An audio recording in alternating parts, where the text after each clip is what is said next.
এখন যদি কেউ কালিয়াচকের বাজারে গোলাপগঞ্জের চকে যদি কেউ 3 বিঘা জমি কিনে নেয়, লোকটাকে কি বলবেন? কালিয়াচক মেন মার্কেটে একটা লোক 3 বিঘা যদি জায়গা কিনে নেয়, ও সফল লোক, কি বলবে? লোকটা কামিয়াব লোক, 3 বিঘা জমি খালি ওর কালিয়াচকে আছে, বলবে না? বলবে না? তাকে সামান্য 3 বিঘা জায়গা বাজারে দামি জায়গা কিনে নিয়েছে, তার লেগে বলবে মানুষে কি কাম করে দিয়েছে, কামিয়াব হয়ে গেছে। ও বলবে কি বলবে না? তো কোন মানুষ যদি জান্নাত পেয়ে লাই, গুনাহ মাপ পেয়ে গেলি মানে ও জান্নাতি। কেন? জীবনে একটু তো নেকি আছে, আছে না নাই? কতবার সুবহানাল্লাহ পড়েছেন, আলহামদুলিল্লাহ পড়েছেন, দান করেছেন, নমাজও যদি না পড়েছেন তো কতবার যে উঠতে বসতে সুবহানাল্লাহ আলহামদুলিল্লাহ পড়েছেন, জালসা শুনেছেন, তো কিছু তো নেকি আছে জীবনে আছে। কিন্তু নেকি থেকে এখন আপনার গুনাহ বেশি আছে। গুনাহ এখন আপনি কান্না করে আল্লাহর কাছে ক্ষমা করিয়ে নিলেন, তো যেটুকু নেকি বাঁচলো এইটুকু জান্নাতে নিয়ে চলে যাবে আপনাকে। তার লেগে আল্লাহ বললেন জান্নাতে ক্ষমা পেয়ে গেলি আপনি কামিয়াব হয়ে গেলেন, মানে জান্নাতি হয়ে গেলেন। আর জান্নাতি হওয়া কেন, কামিয়াবি কেন বললে, সাফল্য কেন বললেন আল্লাহ? এই জন্য বললেন কেন, যে কোনো মানুষ যদি জান্নাতে চলে যায়, জান্নাতে ওর সম্পত্তি কতখানি শুনবেন? যে লোকটা সব চাইতে গরিব জান্নাতি, জান্নাতের ভিতরে যে লোকটা সব চাইতে শেষে জান্নাতে যাবে। মুসলিম শরীফের এই হাদিসটা শুনুন, যে জান্নাতের ভিতরে সব চাইতে যেটা গরিব লোক হবে তার সম্পত্তি কতখানি হবে? আল্লাহু আকবার। লম্বা হাদিসটা বলতে গেলে সময় লাগবে, যেহেতু ওদিকে অত লম্বা করব না, ছোট্ট করে খালি কথাটা বলছি। যে 10টা দেশের বাদশার বাদশাহী, মানে ভারত একটা, বাংলাদেশ, পাকিস্তান, তুর্কিস্তান, আফগানিস্তান, চীন, জাপান করে 10টা দেশ এরকম। তো দুনিয়ার 10টা বাদশার বাদশাহী যত বড় জায়গাতে ছিল জান্নাতের ভিতরে, যেটা সব চাইতে শেষে জান্নাতে যাবে, ওই লোকটার সম্পত্তি হবে জান্নাতের ভিতরে 10টা বাদশার বাদশাহীর সমান। আলহামদুলিল্লাহ। বন্ধু আমার, গাঁজাখড়ি কথা লয়, মুসলিম শরীফের হাদিসে এসেছে যে 10টা বাদশার বাদশাহী। এটা মোদি দেশের বাদশা কিনা? এ দেশের বাদশাকে মোদি। তো মোদির মতন, এ ভারতের মতন 10টা দেশ যতখানি জায়গাতে আছে, এতখানি জায়গা হবে জান্নাতের ভিতরে, যেটা সব থেকে শেষে যে লোকটা জান্নাতে যাবে তার জায়গা পড়েন। আলহামদুলিল্লাহ। তাইলে এই লোকটা যার এত বড় সম্পত্তি, 10 দেশের মালিক, সে লোকটা কামিয়াব না কামিয়াব লয়? সে সফল না সফল লয়? এই জন্য আল্লাহ বললেন এমন তওবা করো যাতে সফল হয়ে যাও, কামিয়াব হয়ে যাও। কেন? তওবা করলে আল্লাহকে ক্ষমা, যদি রাজি করলি তা পারলাম, ক্ষমা পেলাম। আর ক্ষমা পাওয়া মানে জান্নাতি, আর জান্নাতে যাওয়া মানে হলো 10টা দেশের বাদশা একাই, 10টা দেশের বাদশা একাই। বলবেন মৌলভী সাহেব 10টা দেশের সমান জায়গা কি করব? আরে বাবা, জান্নাতের ভিতরে একটা যে রুমটা আমাদের বাড়িতে, আপনাদের বাড়িতে যে রুমটা আছে, যেটাতে আমরা বউলিয়ে থাকি, তো সে বাড়িতে কি একটাই রুম থাকে না আরো অনেকগুলো ঘর থাকে, আরো রুম থাকে, কি থাকে না? তো জান্নাতের ভিতরে যে রুমটাতে স্ত্রী লিয়ে থাকবেন, আল্লাহ রাসূল বলছেন ইন্না ফিল জান্নাতে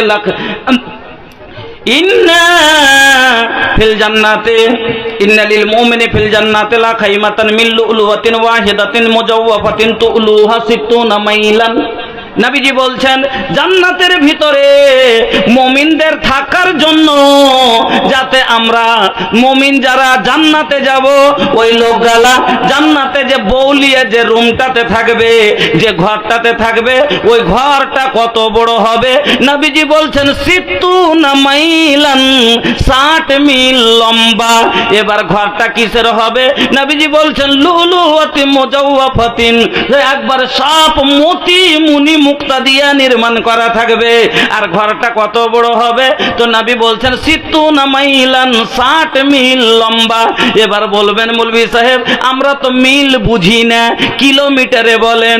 তো এবার কিলোমিটারে কিন্তু একটু আছে ভাই, জায়গা হিসাবে মাপে কম বেশি আছে। আপনার মালদা জেলা হলো 33 শতকের বিঘা, আপনার মালদা ডিস্ট্রিক্ট 33 শতকের বিঘা, কাটিহার ডিস্ট্রিক্ট হলো 84 শতকের বিঘা, আমাদের পূর্ণিয়া হলো 42 শতকের বিঘা, কিষানগঞ্জ হলো 52 শতকের বিঘা। তো জায়গা জায়গা হিসাবে মাপ আছে, বুঝলেন কি না? তো ছোট মাপ আর বড় মাপ। এবার বড় মাপে কিলোমিটার মিল যদি ধরা যায়, বড় মাপে ওরকম মিলেও মানে আছে, একতলাপ আছে। তো বড় মাপের মিল যদি ধরা যায় তো সিত্তুনা মাইলান থেকে আসবে 60 মিল, মানে মোটামুটি 180 কিলোমিটার। 180 কিলোমিটার এখান থেকে কত দূর? দলকোলা থেকে বেশি চলে যাবে লাগছে। হ্যাঁ, এখান থেকে দলকোলা পার। এত বড় খালি কত সুত, কই মুমিনের সুতার ঘর। আল্লাহু আকবার। তাহলে চিন্তা করেন, আর ওপর মতি দিয়া বানাও, মনি মুক্তা দিয়া বানানো, তাহলে লোকটা কামিয়াব হলো না? হলো না? যার এত বড় খালি মতি হীরা মনি মুক্তার বানানো ঘর থাকবে, সে লোকটা কামিয়াব কি কামিয়াব বলে কবে? আবে সোনার বিল্ডিং বে, বলবে কি বলবে না? এই জন্য আল্লাহ কি বললেন যে এমন তওবা করো যাতে সফল হয়ে যাও। তওবা করলে আল্লাহ, তওবা করে আল্লাহকে রাজি করলাও, ক্ষমা পেলেন, ক্ষমা পাও মানে জান্নাতি। আর জান্নাতে যাওয়াই মানে হলো 10 দেশের মালিক, 10 দেশের মালিক। এই জন্য আল্লাহ কি বললেন? বান্দা, হে মুমিন, তোমরা আমার কাছে সবাই একজুট হয়ে ক্ষমা চাও, আমি আল্লাহ তোমাকে ক্ষমা করে দিব। এবার আমার বন্ধুরা, এবার আসুন কিভাবে আল্লাহ ক্ষমা করেছেন। আল্লাহ ক্ষমা করেছেন আদম আলাইহিস সালামকে, আল্লাহ ক্ষমা করেছেন মুসা আলাইহিস সালামকে, আল্লাহ ক্ষমা করেছেন আল্লাহ ইউনূস আলাইহিস সালামকে, আল্লাহ ক্ষমা করেছেন আর আল্লাহ ক্ষমা করেছেন নূহ আলাইহিস সালামকে। বলবেন যে ওনারা নাবী হয়ে কি ভুল করছিলেন যে ওনারাকে ক্ষমা করলেন? তো বেশি সব বলতে গেলে তো লম্বা হয়ে যাবে, মাত্র 2টা কথা বলছি। মানুষ মানে কি আদম সন্তান, এই জন্যই নবী বলেছেন কুল্লু বানি আদম খাতাউন, আদমের সব সন্তানই ক্ষতিকর, তার দ্বারা তো গুনাহ হওয়াটা স্বাভাবিক। এবার শুনেন, আদম আলাইহিস সালাম কি ভুল করেছিলেন? কোনো বড় ভুল নয়। কি ভুলটা ছিল? আল্লাহ আদম আর হাওয়াকে তৈরি করলেন জান্নাতের ভিতরে, আর আপনারা সবাই জানেন। আর দিয়ে কি বললেন? মুসকুন আনতা ওয়া জাওজুকাল জান্নাতা ওয়া কুলা মিনহা রাগাদান হাইসু শি'তুমা ওয়া লা তাকরাবা হাযিহিস শাজারাতা ফাতাকুনা মিনাজ জালিমিন। আল্লাহ রাব্বুল আলামিন বললেন, ও আদম হাওয়া, তোমরা দুইজন এই জান্নাতে থাকো আর আনন্দ করে খাও, আনন্দ করে খাও আর ঘুরো, কিন্তু শুনো, ওয়ালা তাকরাবা হাযিহিস শাজারাতা, ওই গাছটা দেখছো, ওই বৃক্ষটা দেখছো, তার কাছে তোমরা যাইও না। কিন্তু শয়তানের চক্রান্তে পড়ে আদম হাওয়া আল্লাহর কথা রাখতে পারলেন না। দুইজন মিলে কি করলেন? ওই গাছের ফল এবার ভক্ষণ করে নিলেন। আর যেমনই ভক্ষণ করে নেওয়া, পরন থেকে জান্নাতি পোশাক উড়ে গেল আর পায়খানা পেশাব শুরু হয়ে গেল। আমার বন্ধুরা, জান্নাতের ভিতরে পেশাব পায়খানা হবে না, এমন পরিষ্কার জায়গা, আর পেশাব পায়খানা করা লোককে ওখানে কোনো জায়গায় নাই। যা বলবেন মাওলানা সাহেব, তাহলে দুনিয়ার মানুষ যে জান্নাতে যাবে ওরা কি পায়খানা পেশাব করবে না? না রে বন্ধু, না। জান্নাতের ভিতরে কোনো মানুষের পেশাব পায়খানা হবে না। আল্লাহর নবী বলছেন, ইন্না ফিল জান্নাতি ইয়াকুলুনা ফিহা ওয়ালা ইয়াশরাবুনা ওয়ালা ইয়াতফালুনা ওয়ালা ইয়াবুলুনা ওয়ালা ইয়াতাগাওয়াতুনা ওয়ালা ইয়ামতাখিতুনা। ক্বালু ফামা বালুত তুআমি ক্বালা জুসাউন ওয়া রাসুহুন কারাসিল মিস ইলহামুনা তাসবিহা ওয়া তাহমিদা কামা তুলহামুনান নাফসা। জান্নাতের ভিতরে যতই খেলেন দেগের দেগ খেয়ে শেষ করে দেন, কিন্তু আপনার দুনিয়াতে একটু খাওয়া বেশি হয়ে গেলে গ্যাস হয়ে যায়, পায়খানা পেশা ধরে লায়। আমার বন্ধুরা, জান্নাতের ভিতরে আল্লাহর অগণন নিয়ামত খাবেন, কিন্তু পায়খানা হবে না, পেশাব হবে না। একটু বেশি যদি রসালো ফল খাওয়া যায়, সর্দি ধরে লাই। জান্নাতের ভিতরে সর্দি ধরবে না, গলাতে খাস আসবে না। তাহলে বলবেন মাওলানা সাহেব, তাহলে এতগুলো যে খাবো তাহলে যাবে কোথায়? হাজী মৌলভী সাহেব বলছেন যে পেশাব হবে না, আল্লাহ রাসূল বলেছেন ওয়ালা ইয়াবুলুনা, পেশাব হবে না, ওয়ালা ইয়াতাকাওয়াতুনা ওয়ালা ইয়ামতাখিতুনা, ওয়াদে পেশাব হবে না, পায়খানা হবে না, গলাতে একটু খাস আসবে না, লাখে একটু সর্দি লাগবে না। তাহলে মাওলানা সাহেব এতগুলো খাবে তো যাবে কোথায়? নবীজি বলছেন জোসাউন কারাসুন, জোসাউন ওয়ারাসুন কারাসিল মিস, খালি একটু ঢেকুর উঠবে। কিরকম ঢেকুর বুঝে কহেন তো? খাওয়া দাওয়া পরে একটু আসে না,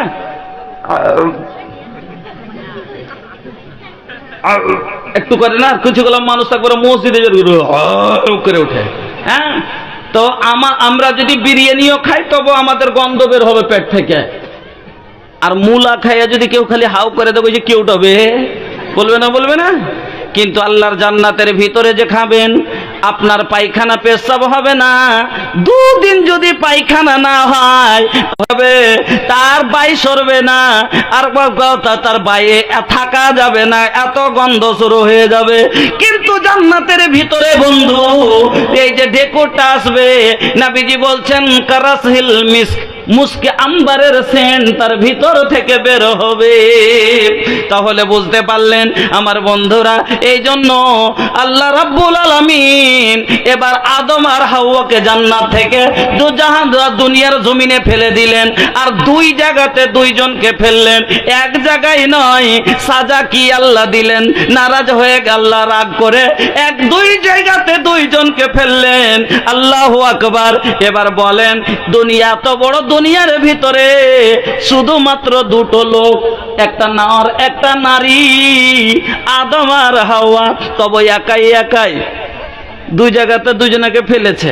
এবার বলেন তো, সাথে একটা যদি লোক থাকে তো একটু সাহস থাকে, থাকে না? থাকে না? মন লাগে একটু ভুলে, কোনো কথাটা বলে দেওয়ার মনটা ভুলে। এবার আদম একাই একাই খুঁজছে আর কাঁদছে, হাওয়া এদিকে কাঁদছে, দুইজনকে আল্লাহ রাজি আর দিয়ে কাঁদছে আর আল্লাহর কাছে দোয়া করতে শুরু করলেন। কি বললেন? রব্বানা যালামনা আনফুসানা ওয়া ইল্লাম তাগফির লানা ওয়া তারহামনা লানাকুনান্না মিনাল খাসিরিন। হে আমার প্রতিপালক, আমরা নিজের আত্মার উপরে জুলুম করেছি। আল্লাহ, তুমি আমাদের প্রতি রহম করো। তুমি যদি রহম না করো গো আল্লাহ, আমরা বরবাদ হয়ে যাব, আমরা ক্ষতিগ্রস্তের ভিতরে হয়ে যাব, ক্ষতিকর লোক হয়ে যাব। আল্লাহ, তুমি আমাদের ক্ষমা করে দাও। আমার আল্লাহ রাজি হলেন কালু আদমের কান্নায়, আল্লাহ রাজি হয়ে গেলেন, ক্ষমা করে দিলেন। নবী মূসাকে আল্লাহ ক্ষমা করলেন। বলবেন মূসা কি ভুল করেছিলেন? মূসা আলাইহিস সালাম জেনে বুঝে কোনো ভুল করেননি। দুইজন ছেলে, একটা কিবতি একটা বনি ইসরাইল, দুইজন মিলে আপোষে ঝগড়া করছিল। মূসা আলাইহিস সালামের মন দুইজনকে দুটো থাপ্পড় দিয়ে দুদিকে সরিয়ে দিব যেন ঝগড়া না করে। তো প্রথমে একটা থাপ্পড় দিয়েছে কিবতিকে, যেমন একটা থাপ্পড় দাও অতি মরে গেছে, আল্লাহর হুকুম অতি মরে গেছে। তো মূসা আলাইহিস সালাম তো জেনে বুঝে একটু মারেননি, যোকে মেরে ফেলে দেবো বলে তো মারেননি, কিন্তু হয়ে গেল হাতে, ওর মারা গেল। তো ভয় পেয়ে গেলেন উনি। হ্যাঁ, মূসা আলাইহিস সালাম ভয় পেয়ে গেল, আল্লাহ ইকে কাজ করলাম, আমার থাপ্পড়ে লোকটা মরে গেল। এখন আল্লাহ যদি আমাকে প্রশ্ন করে একটা লোককে তুই হত্যা করেছিস, তাহলে তো আমি ফেঁসে গেলাম, আমার তো মামলা খুব বড় হয়ে যাবে। এই জন্য কাঁদতে শুরু করে দিলেন আল্লাহর কাছে, আর খালি আল্লাহকে বলছে রব্বে ইন্নী যালামতু নাফসি, রব্বে ইন্নী যালামতু নাফসি। এই আল্লাহ, আমি নিজের আত্মার উপরে জুলুম করেছি। আল্লাহ তুমি ফাগফিরলি, আল্লাহ তুমি আমাকে ক্ষমা করো, আল্লাহ তুমি আমাকে ক্ষমা করো। আল্লাহ মূসাকে ক্ষমা করলেন। আমার বন্ধুরা, বলার অনেক কথা আছে, কিন্তু শর্টে শুনে যান। আমার নবী, তবে মূসা আলাইহিস সালাম আল্লাহর কাছে ক্ষমা চেয়েছেন নবী হয়ে। হ্যাঁ, নবী ইউনূস আল্লাহর কাছে ক্ষমা চেয়েছেন নবী হয়ে। আমার বন্ধুরা, এবার আসেন আপনাকে বলি, আমার নবী যে নবীর জীবনে কোনো পাপ ছিল না। আমার নবীর কোনো পাপ ছিল? যে নবী কোরআন পढ़ी রতিয়া বিতাবে, কোরআন पढ़ी रतिया बितावे, नवाफिल में खड़ा रह के गोड़वा फुलावे। नमाजे दाঁড়িয়ে দাঁড়িয়ে পাকে ফুলিয়ে দিতেন, নাফল পড়তে পড়তে। कुरान पढ़ी रतिया बितावे, नवाफिल में खड़ा रह के गोड़वा फुलावे। ऐसन बारब से प्रीतिया हो मुरी मनवा लो भावे। ऐसन बारब से प्रीतिया हो मुरी मनवा लो भावे। निम्मन बाटे नबी के बतिया हो শুনে জিয়া ললচাবে। আল্লাহু আকবার নবীজি কা রুতবা, আল্লাহু আকবার নবীজি কা রুতবা, সরদার দুনিয়া সরদার উকবা, সরদার দুনিয়া सरदार उक़बा, धरती भी चूमे जिनके चरणवा हो, मुरी मनवा लोभावे। धरती भी चूमे जिनके चरणवा हो, मुरी मनवा लोभावे। निम्मन बाटे नबी के बतिया हो, सुने जिया ललचावे। যে নবীর জীবনে কোনো গুনাহ নাই, কোনো পাপ নাই, সেই নবীর কথা শুনেন। আল্লাহর নবী বলছেন, ইয়া আইয়ুহান নাস তুবু ইলা রাব্বিকুম ফাওয়াল্লাহি ইন্নী লা আতুবু ইলাল্লাহি আযজা ওয়া জাল্লা ফিল ইয়াউমি মিয়াতা মাররা। আমার নবী বলছেন, ও লোকেরা, আমি তোমার নবী, আমার কথা শোনো। আমার নবী বলছেন, তুবু ইলা রাব্বিকুম ইয়া আইয়ুহান নাস, ও লোকেরা, ও মানুষ, তোমরা শোনো, তোমার রবের কাছে, তোমার আল্লাহর কাছে তোমরা সবাই ইস্তেগফার করো। ফাওয়াল্লাহি, আল্লাহর কসম খেয়ে বলছি, আমি নবী মুহাম্মদ, ইন্নী লা আতুবু ইলাল্লাহি আযজা ওয়া জাল্লা ফিল ইয়াউমি মিয়াতা মাররা, আমি নবী মুহাম্মদ অন্তত দিন রাতে কম করে 100 বার আল্লাহর কাছে ইস্তেগফার করি। আমার সাহাবায়ে কেরাম বলছেন, আমার নবীকে দেখতাম এক জায়গায় বসে এই ইস্তেগফারটা নবীকে দেখতাম কম করে 100 বার করে পড়তেন। কি ইস্তেগফারটা নবী পড়তেন? একবার সবাই পড়েন, রব্বিগফিরলি রব্বিগফিরলি ওয়া তুব আলাইয়া ইন্নাকা আনতাত তাওয়াবুল গফুর, রব্বিগফিরলি ওয়া তুব আলাইয়া ইন্নাকা আনতাত তাওয়াবুল গফুর। সাহাবায়ে কেরাম বলছেন, আল্লাহর রাসূলকে দেখতাম এক জায়গায় বসে 100 বার কম করে এই ইস্তেগফার পাঠ করতেন। যেই নবীর জীবনে কোনো গুনাহ নাই, আর সে নবী সব সময় আল্লাহর জিকির করেন, সব সময় ইস্তেগফার করেন। আর আমরা কেমন মুসলমান? ওরে সুবহানাল্লাহ, ওরে আল্লাহ, আমাদের একটু যদি সময় পাওয়া যায়, আমরা জিকির তো দূরের কথা, মানুষের জিকির করি, আল্লাহর জিকির করি না। লোকের জিকির করে বেড়ায়, কার বেটি কিরকম, কার মা কিরকম, কার ভাই কিরকম, কে কি করেছে, এই করে লোকে এক অপরের গীবত করে বেড়ায়। আর সব থেকে বেশি আমার মা বোনেরা করে বেড়ায়, গীবত মে সবসে আগে ये औरत की जाते हैं, चुगली तो इनके सामने बस दाल भात है। মায়ের লোকের লেগে চুগলি করাটা ডাইল ভাত। কইছে ওই মাগির কথা কইছিস, কইস নে, মুখ মিষ্টি মাগির খুব, দিল আগুন লাগিয়ে यार कथा के लगा और कथा के लगा। गीबत में सबसे आगे ये औरत की जात है, चुगली तो इनके सामने बस दाल भात है, चुगली तो इनके सामने बस दाल भात है। जिक्र खुदा और रसूल की फुर्सत नहीं रही, भी फातिमा से अब कोई औरत नहीं रही। আমার মা বোনেরা, আল্লাহর নবী বলছেন, আল্লাহর নবী বলছেন, ও লোকেরা শোনো, তোমরা কি করো, ইয়া আইয়ুহাল্লাযীনা, আল্লাহ কোরআনে বললেন, ইয়া আইয়ুহাল্লাযীনা আমানুযকুরুল্লাহ যিকরান কাসীরা, ওরে মানুষ, তোমরা বেশি বেশি করে কি করো, আল্লাহর জিকির করো। সকাল সন্ধ্যা আমার নবী কত জিকির করতেন শোনেন। আমার নবী বলছেন, কানান নবী সাল্লাল্লাহু আলাইহি সাল্লাম ইয়াযকুরুল্লাহ আলা কুল্লি আহিয়ানি, আমার নবী সব সময় আল্লাহর জিকির করতেন। নবীজি বলছেন, লা ইয়াজালু লিসানাকা রাতবাম বিযিকরিল্লাহ, সব সময় যেন তোমার ঠোঁট দুটো আল্লাহর জিকিরে লড়তেই থাকে, তোমার ঠোঁট দুটো যেন ভিজে থাকে, শুকনো হয়ে না যায়, তোমার ঠোঁট দুটো যেন সব সময় আল্লাহকে ডাকতে থাকে। কিন্তু কিন্তু সুবহানাল্লাহ আমরা সেই দিকে নাই। আমাদের তো জীবনের পাপের একবার আপনাকে আমাকে খেয়াল হয় না। ও বন্ধু আমার, আজকে আমরা গুনাহকে কোনো গুনাহই মনে করি না। হযরতে আনাস রাদিয়াল্লাহু তাআলা আনহু বলেন, হযরতে আনাস রাদিয়াল্লাহু তাআলা আনহু বলেন, ইন্নাকুম লা তা'মালুনা আমালান হে আদাক্কু ফি আয়ুনিকুম মিনাস সাবে ইন কুন্না লা নাউদ্দুহা আলা আহদিন নবী সাল্লাল্লাহু আলাইহি ওয়াসাল্লাম মিনাল মুবিকাত।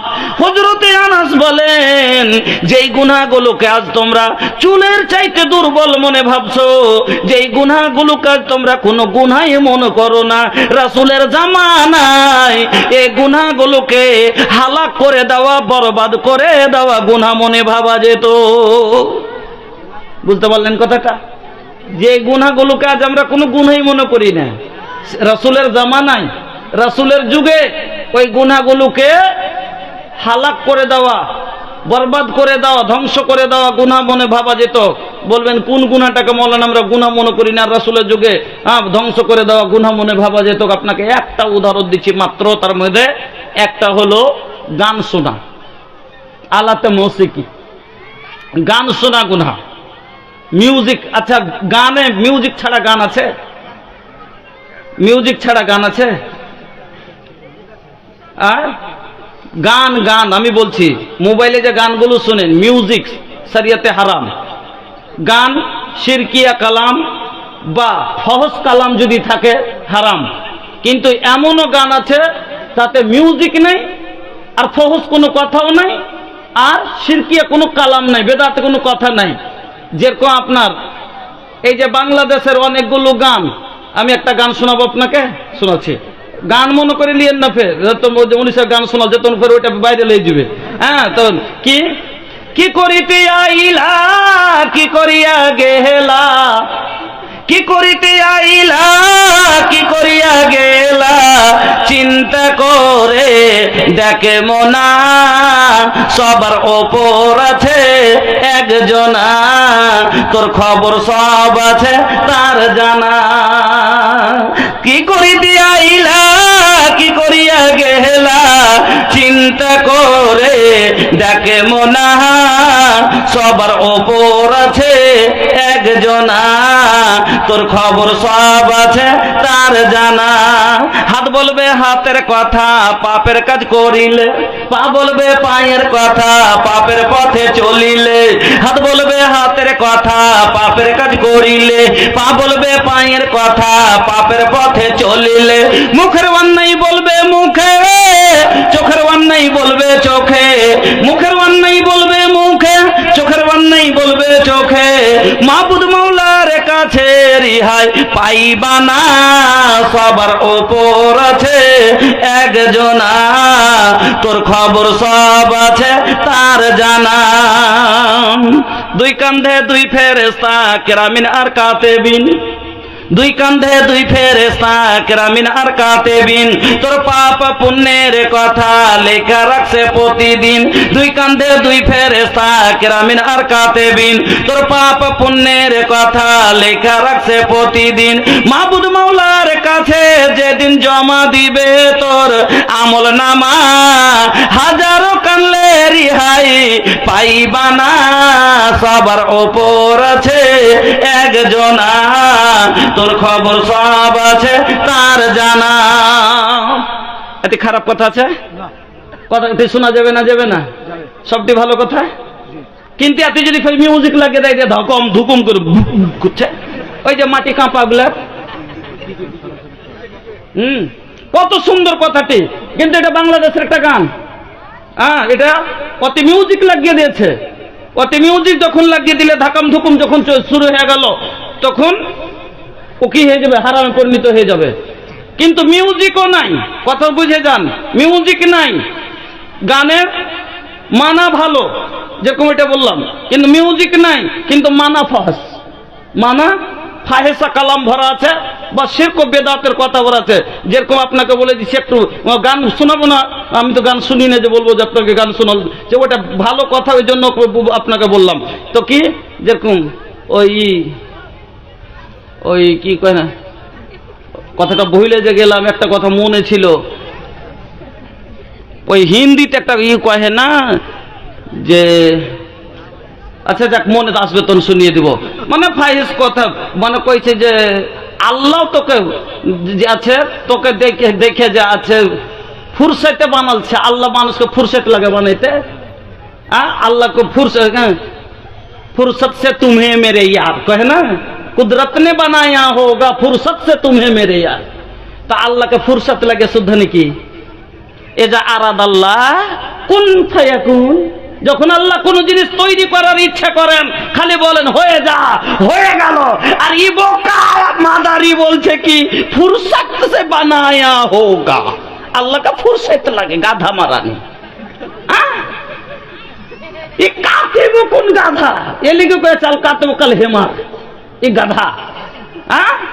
যা হোক ভাইজান আমার, বন্ধুরা আমার, তাহলে রাসূলের জামানায় যদি খালি কানে মিউজিক পড়েছে, ওই যুগে তো ডিজে ছিল না, ওই যুগে তো এত সুন্দর বাঁশিয়ার বাজনা ছিল না।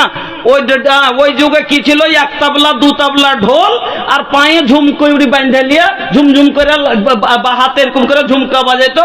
এই হলো মিউজিক আর গান বলতো। তারপরে নবীজির কানে সাহাবায়ে কেরামের কানে যদি আওয়াজ গেছে, কানকে বন্ধ করে নিয়েছেন আর বলেছেন তাড়াতাড়ি এখান থেকে সরো, এখানে শয়তানি আমল হচ্ছে।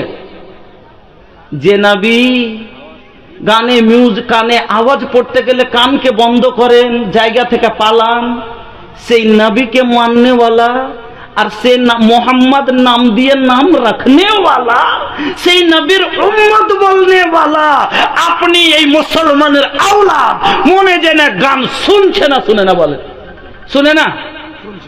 হ্যাঁ, এমবি ভরছে একবারে কইছে তাহারা মোবাইল বা হারকা বিহারে লিখেছে দেখানটা দোকানে সুন্দর করে কইছে তাহারা মোবাইল বা हमरा बा लैपटप आबाना गाजाल दिही गाना हो टप टप।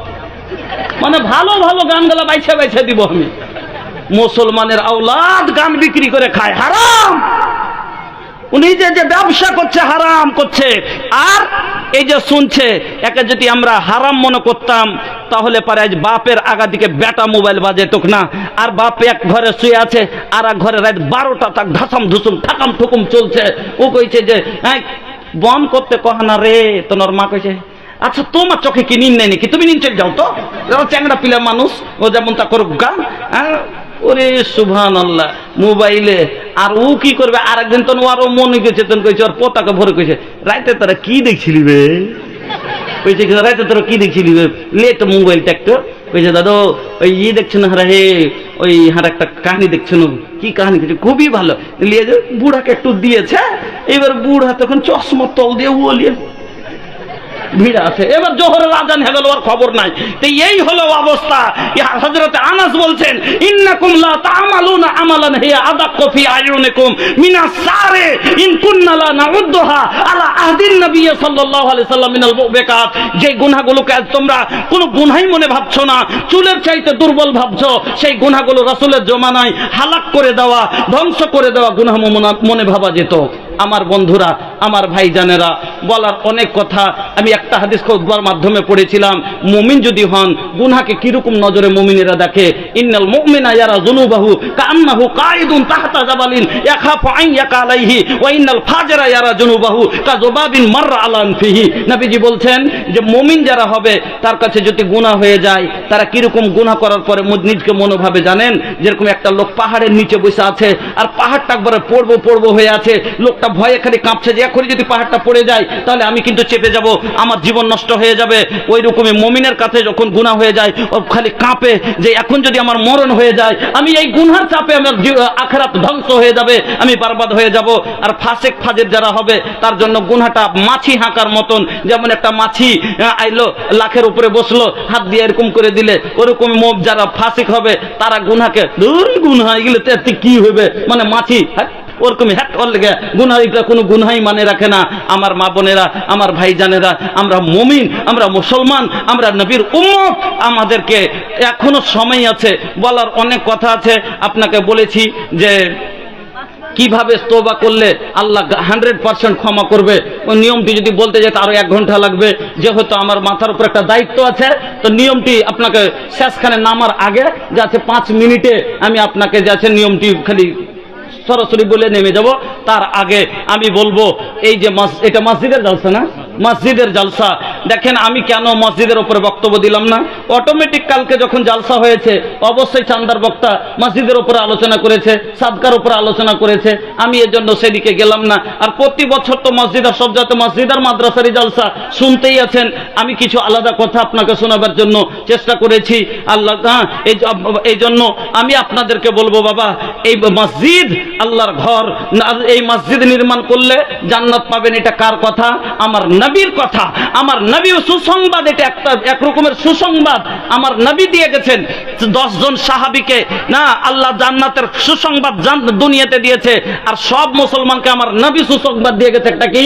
মসজিদ বানাও। ইন আমাম বানা লিল্লাহি মসজিদান বানাল্লাহু লাহু বাইতান ফিল জান্নাহ, মসজিদ নির্মাণ করে নাও আর জান্নাতে ঘর পেয়ে নিবে। আমার বাবনেরা, শুধু তাই নয়, আরো কি পাওয়া যাবে? 3-4টা হাদিস শুনেন। দান যারা করে দুনিয়া আখেরাত 2 জায়গাতে কি কি লাভ হয়? 1 নম্বর, প্রথম কথা শুনে মনে রাখেন, হাদিসে কুদসি, সহিহ বুখারীর হাদিস। আল্লাহ তাআলা বলছেন, আনফিক ইয়া ইবনা আদম উনফিক আলাইক, হে আদম সন্তান তোমরা খরচ করো, আমি আল্লাহ তোমার উপরে খরচ করব। আল্লাহ এখানে ওয়াদা করছে কার সাথে? বান্দার সাথে। বান্দা তুমি খরচ করো, আমি তোমার উপরে খরচ করব। ইন্না ওয়াদাল্লাহি হাক্কুন, আল্লাহর ওয়াদা সত্য। ইন্নাল্লাহ লা ইউখলিফুল মিয়াদ, আল্লাহ কোনোদিন ওয়াদা ভঙ্গ করেন না।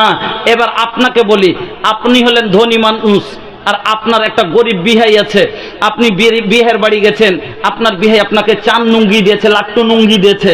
এবার আপনার বাড়ি বেড়াতে এসছে, আপনি বলেন তো ওকে দিবেন না? দিবেন না? শরমে দিবেন যে একটু গরিব হয়ে বিহাই হাঁকে নুঙ্গি দিয়েছে রে, আমি না দিতে মানে কি কইবে যে এত টাকা থেকে এত দিতে পারলে না। তো সামান্য আপনি একটু কিছু টাকা হলে আপনার যদি চোখে লাজ থাকে, আমার আল্লাহ যে সব কিছুরই মালিক, আর আল্লাহ আপনার কাছে নিবে আর আল্লাহ আপনাকে দিবে না, এত বড় ধনী হয়ে, হ্যাঁ? তো এটা কি হতে পারে? তাহলে আল্লাহ খালি হাত ঘুরাবেন না, আল্লাহ ওয়াদা করেছেন। এই জন্য 1000, 2000, 5000, 200, 100, 10, 20 যা হবে কিছু না কিছু আল্লাহকে দেন, আর নিজের জীবনের খরচের জামানত আল্লাহকে দিয়ে দেন। আনফিক আল্লাহ বলছেন খরচ কর, আমি আল্লাহ তোর উপরে খরচ করব।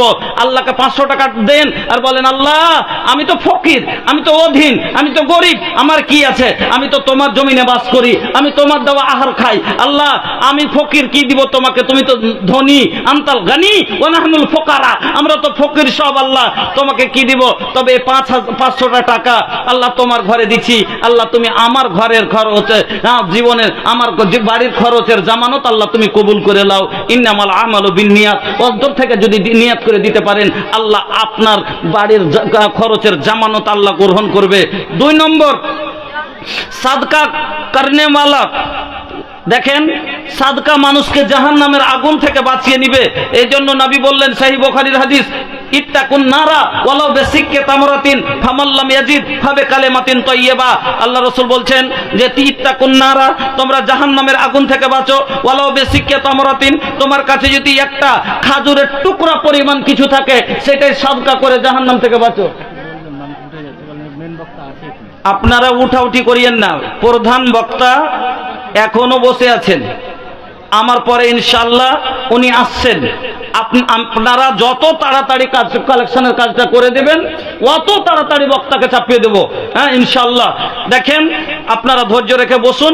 আর 5 এই লক্ষটা দান 1 ঘন্টা পরেও দিলে দিবেন, 2 ঘন্টা পরে দিলেও দিবেন, 2 মিনিটে হলেও দিলে দিবেন। খালি হাতে যাবেন এইটা আসামি করি না। অন্তত 10টা টাকা তো পকেটে আছে, ওই 10টা টাকা নবীজি কি বললেন? ওয়ালাউ বিসিক্কি তামরাতিন, একটা খাদুরের টুকরা পরিমাণ যদি কিছু থাকে, ওটাই তুমি সাদকা করো, করে জাহান্নাম থেকে বাঁচো।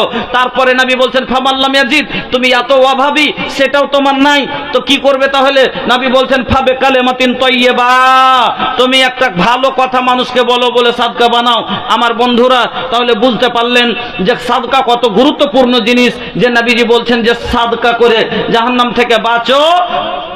বেশি আছে বেশি সাদকা করে বাঁচেন, না জুটছে তো একটা খাজুরের টুকরা পরিমাণ হলেও করেন, না হলে একটা কথাও সাদকা করেন, কিন্তু সাদকা করে জাহান্নাম থেকে বাঁচেন।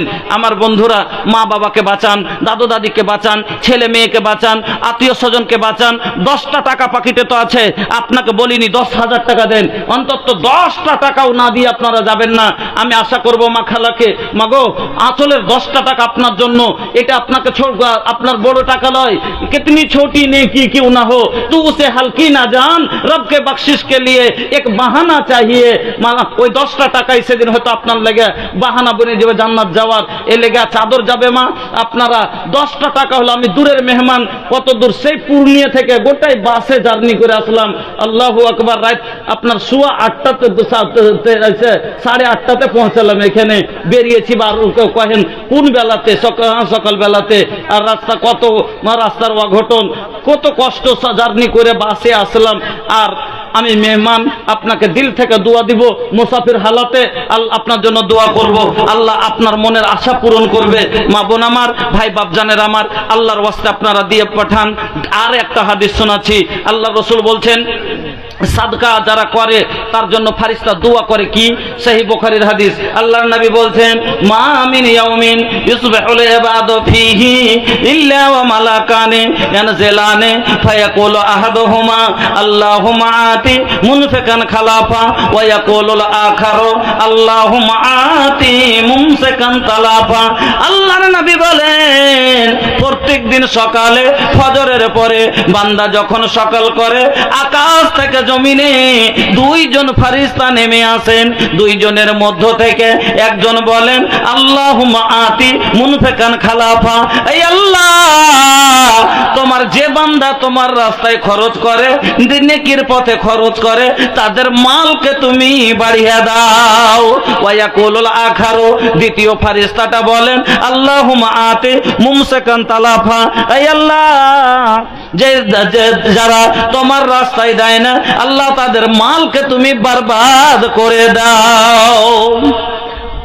ফারিস্তার যারা দিবেন ফারিস্তার দোয়া পাবেন, যারা দিবেন না বদদোয়া পাবেন। কালকে সকালে ফারিস্তার দোয়া করবে, ফারিস্তার বদদোয়া লিয়েন না, বাড়িতে কুলাইবে না, কোনোদিন অভাব বুঝবে না বাড়ির। ফারিস্তার দোয়া লেন, এদিক দিয়ে এসে দেন, সামনে দিয়ে এসে, অসুবিধা হয়েছে। ফারিস্তার নেক দোয়ালেন, অল্প কামাই করবেন, কিন্তু বাড়িতে কোনোদিন অভাব আসবে, অনটন আসবে না। হ্যাঁ, আমি আপনাদের কাছে বলছি, কমিটির লোক এবং বাইরে থেকে যিনারা এসেছেন, এমনও লোক এ সবার ভিতরে আছেন যারা ঠিকাদার, অনেকগুলো লোক আছেন মারছেন কি অনেক জায়গায় বাইরে কামান। আচ্ছা, ওই লোকগুলোর ভিতরে 5টা লোক পাওয়া যাবে না? একটা মসজিদের জালসাতে, আল্লাহু আকবার, ছেলে একটা হারিয়ে গিয়েছে, কাইফুলের একটা ছেলে হারিয়ে গেছে, তার জন্য দোয়া চেয়েছে, 1000 টাকা দিয়েছেন। আমি ওরকম 5টা ঠিকাদার গুলোকে খুঁজছিলাম, কোন ভাই যদি থাকেন এই মসজিদের জন্য 10,000 করে 5টা দাতা একবার খাড়ো হন।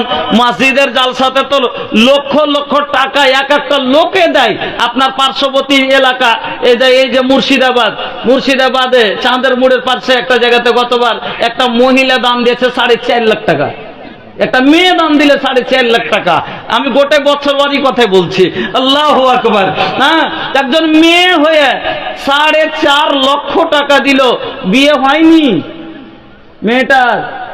হ্যাঁ, আল্লাহু আকবার। বিয়ের আগেই মনে হয় চাকরি টাকরি আছে, 4.5 লক্ষ টাকা দিলেন, আল্লাহু আকবার।